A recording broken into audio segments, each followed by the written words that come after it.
नमस्कार दोस्तों, स्वागत है आप सभी का हमारे इस यूट्यूब चैनल में। और इस वीडियो के माध्यम से हम भारतीय संविधान की प्रस्तावना से संबंधित महत्वपूर्ण प्रश्नों को देखने वाले हैं।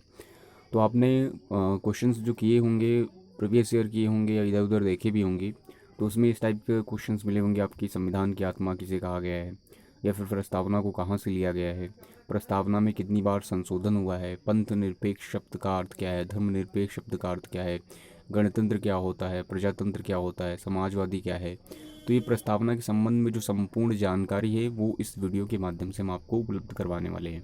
तो चलिए शुरू करते हैं। सबसे पहले हम अब प्रस्तावना देखने वाले हैं कि प्रस्तावना में जो है किस तरह के शब्दों का इस्तेमाल है। देखते हैं, यहाँ पर लिखा है, हम भारत के लोग भारत को एक संपूर्ण प्रभुत्व संपन्न समाजवादी पंथ निरपेक्ष लोकतांत्रिक गणराज्य बनाने के लिए तथा उसके समस्त नागरिकों को सामाजिक, आर्थिक और राजनीतिक न्याय, विचार, अभिव्यक्ति, विश्वास, धर्म और उपासना की स्वतंत्रता, प्रतिष्ठा और अवसर की समता प्राप्त कराने के लिए तथा उन सब में व्यक्ति की गरिमा, राष्ट्र की एकता और अखंडता सुनिश्चित कराने वाली बंधुता बढ़ाने के लिए दृढ़ संकल्पित होकर अपनी संविधान सभा में आज तारीख 26 नवंबर 1949 मिति मार्गशीर्ष शुक्ल सप्तमी संवत 2006 विक्रमी को एतद द्वारा इस संविधान को अंगीकृत, अधिनियमित और आत्मसमर्पित करते हैं।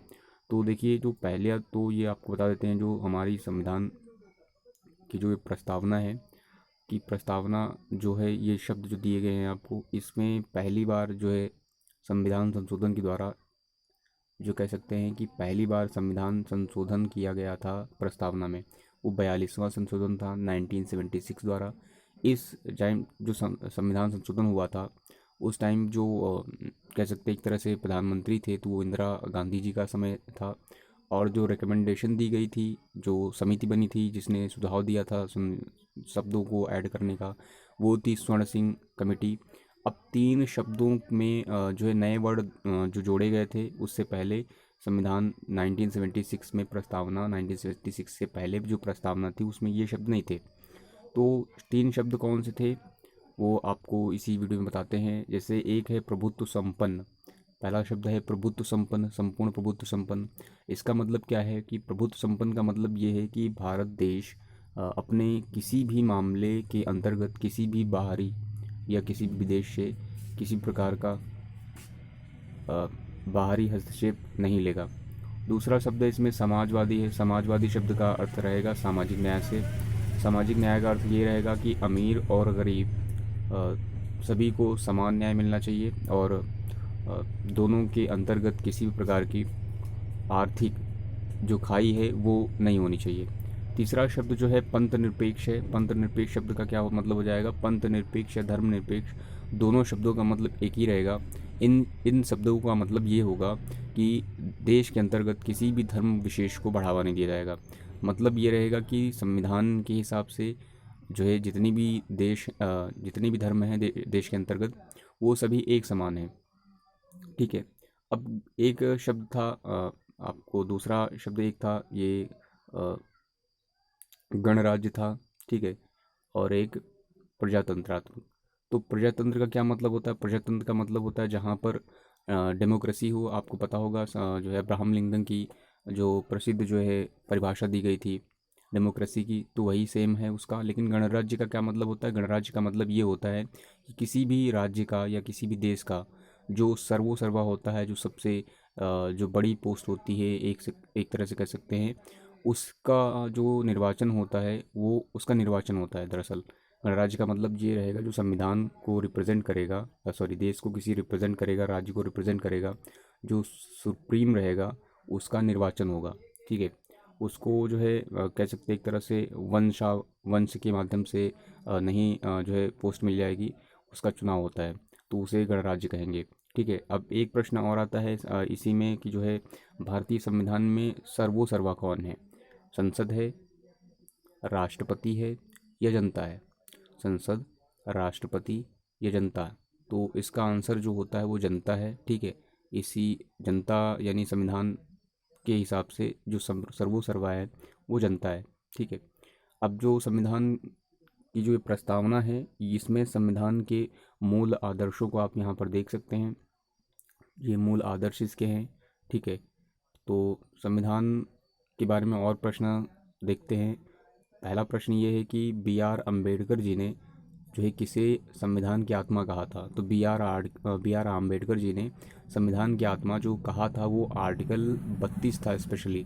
ठीक है, इससे कंफ्यूज मत करिएगा जो है प्रस्तावना से, क्योंकि प्रस्तावना, संविधान को प्रस्तावना की आत्मा जो कहा था वो चीफ जस्टिस एम हिदायतुल्ला ने कहा था, और डॉक्टर कह सकते, सॉरी डॉक्टर नहीं, पंडित जवाहरलाल नेहरू ने कहा था।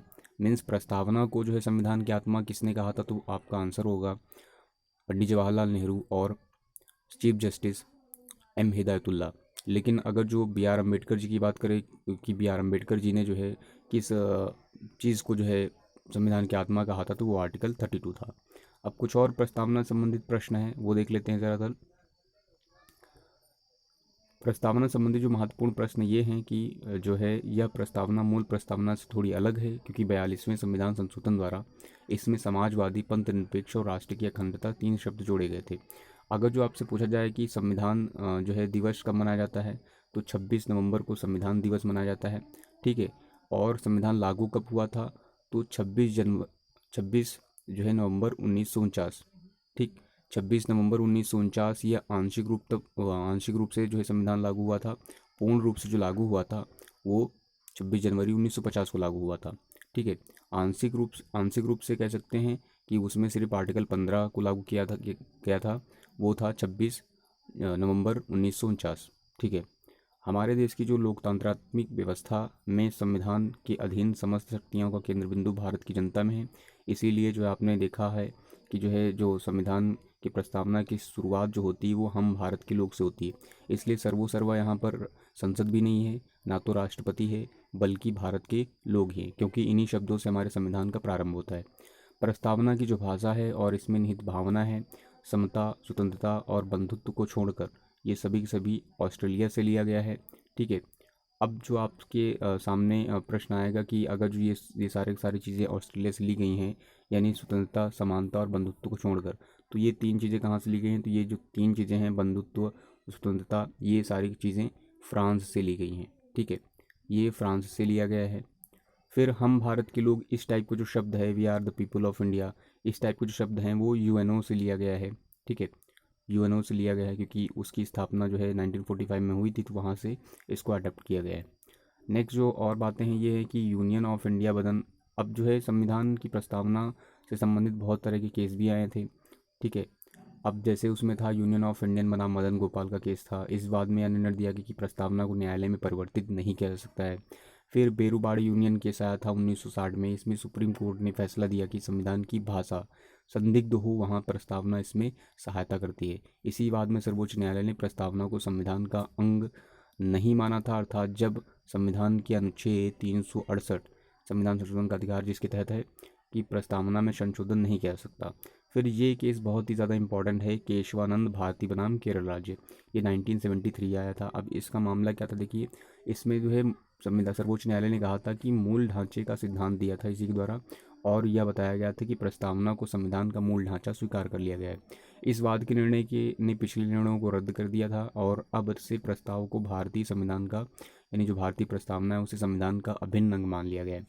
अब इसी के निर्णय के आधार पर प्रस्तावना में विधायिका द्वारा संशोधन किया जा सकता है, लेकिन संसद इसमें किसी प्रकार का नकारात्मक संशोधन नहीं कर सकती। स्पेशल शब्द है यहाँ पर, नकारात्मक संशोधन नहीं कर सकती है, अर्थात इसमें से कोई काट छांट नहीं कर सकती है। अगर जो वो उसे कुछ कमी लग रही है तो वो उसे ऐड कर सकती है, लेकिन काट छांट नहीं कर सकती है, नकारात्मक संशोधन बिल्कुल नहीं कर सकती है, और ना ही कोई ऐसा परिवर्तन किया जा सकता है जो इसके मूल उद्देश्यों को परिवर्तित करता है। हाँ, संसद इसमें ऐसा संशोधन अवश्य कर सकती है जो इसके मूल ढांचे को और मजबूत करे, इसका विस्तार करे। सो आई होप आपको ये वीडियो पसंद आया होगा। अगर वीडियो पसंद आया तो हमारे चैनल को शेयर और सब्सक्राइब करना ना भूलें। Thanks for watching this video.